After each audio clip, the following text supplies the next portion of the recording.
नमस्कार देवियों सज्जनों, आपका स्वागत है हमारे YouTube चैनल श्याम प्रकाश भक्ति में। हमने अपने पिछले भाग में 7 चौपाई और एक दोहा का अर्थ सहित व्याख्या आपके सामने प्रस्तुत किया था। आज इस भाग में हम 7 चौपाई और एक दोहा का पुनः आपके सामने अर्थ सहित व्याख्या करने जा रहे हैं। आशा करते हैं ये सब आपको पसंद आएंगे। अगर पसंद आए तो लाइक करें, शेयर करें और सब्सक्राइब करके बेल आइकन को ऑल पर सेट करें ताकि हमारे आने वाले सारे वीडियो आप तक पहुंच सके। चलिए प्रभु का नाम लेकर इस चौपाई के साथ कथा का प्रारंभ करते हैं। मजन फल देखिए तत्काला, काक होई पिक बकहु मराला। सुनियाश्चर्य करें जनि कोई, सत्संगति महिमा नहीं गोई। मज्जन फल, स्नान करने का फल तुरंत मिल जाता है। कौआ गोता लगावे तो पपीहा और बगुला गोता लगावे तो हंस होकर निकलता है। अर्थात मूर्ख धूर्त भी महात्माओं की संगति से पंडित महात्मा हो जाते हैं। काक पिक की बात को सुनकर कोई आश्चर्य नहीं करे, क्योंकि सत्संगत की महिमा छिपी नहीं है। वाल्मीक नारद घट योनि, निज निज मुखन कही निज होनी। वाल्मीक नारद अगस्त जी ने अपने मुख से अपनी अपनी होनी कही है। जलचर थलचर नवचर नाना, जे जड़ चेतन जीव जहाना। मत की रति गति भूति भलाई, जब जही जतन जहाँ जेहि पाई। जलचर जल में फिरने वाले, छरचर पृथ्वी में फिरने वाले और नवचर आकाश में फिरने वाले, जो जड़ और चेतन जहान में जीव हैं। मति मतलब बुद्धि, कीरति मतलब बढ़ाई, गति भूति ऐश्वर्य और भलाई, जब जिसने जिस यत्न से जहाँ पाई है। सो जानब सतसंग प्रभाऊ, लोकहूँ वेद न आन उपाऊ। यह सत्संगति का प्रभाव जानना मनुष्य के सुधार का लोक वेद में और उपाय नहीं है। बिनु सत्संग विवेक न होई, राम कृपाओ विनु सुलभ न सोई। सत्संगति मुद मंगल मूला, सोई फल सिद्धि सब साधन फूला।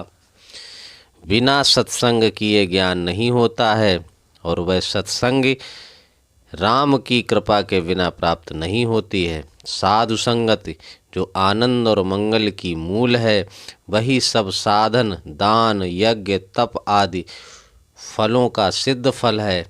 अथवा सत्संगति आनंद वृक्ष की मूल है, महात्माओं का सिद्धांत इसका फल तथा दामादि साधन इसके फूल है। सट सुधरहि सतसंगति पाई, पारस परसि कुधातु सुहाई। विधिवसी सुजन कुसंगत परहि, फणिमणि सम निज गुण अनुसरहि। सठ समझाने से जो समझ ना सके उसे सठ कहते हैं। सोच सत्संगति पाकर सुधर जाते हैं, जैसे कि पारस को छूकर लोहा भी सोना हो जाता है। लोहे में द्रवता का गुण है, अग्नि पर रखने से पिघल जाता है, परंतु पत्थर नहीं पिघलता। इसी कारण उसे पारस की संगति का फल नहीं प्राप्त होता है। ऐसा ही मूर्ख जानो, जो समझाने से न समझे वह मूर्ख है। जैसा कहा है, मूर्ख हृदय न चेत, जो गुरु मिलहि बिरंचि सम। अथवा पारस के स्पर्श से लोहा सोना हो जाता है, पारस नहीं होता है। परंतु संत तो अपने समान कर देते हैं। प्रारब्ध बस अच्छे भी पुरुष कुसंगति को प्राप्त होते हैं, परंतु जैसे सांप की मणि सर्प के पास रहकर भी अपने विष हरने के गुण को नहीं छोड़ती, वैसे ही वे पुरुष भी अपने गुणों को नहीं छोड़ते। जैसे लंका में विभीषण रावण संग रहा पर अपने गुण न छोड़े। विधि हरिहर कवि कोविद वाणी, कहा सहु साधु महिमा सकुचानी, सो मोह सन कही जात न कैसे, साक बणिक मणि गुण गण जैसे। विधि ब्रह्मा, हरि भगवान विष्णु, हर शिवजी, कवि कवीश्वर, कोविद पंडित, इनकी वाणी अर्थात सरस्वती साधुओं की महिमा को कहते सकुचाती हैं, या इन देवताओं के सहित सरस्वती भी महात्माओं की महिमा करते सकुचाती हैं, सो महिमा मुझसे कैसे नहीं कही जाती।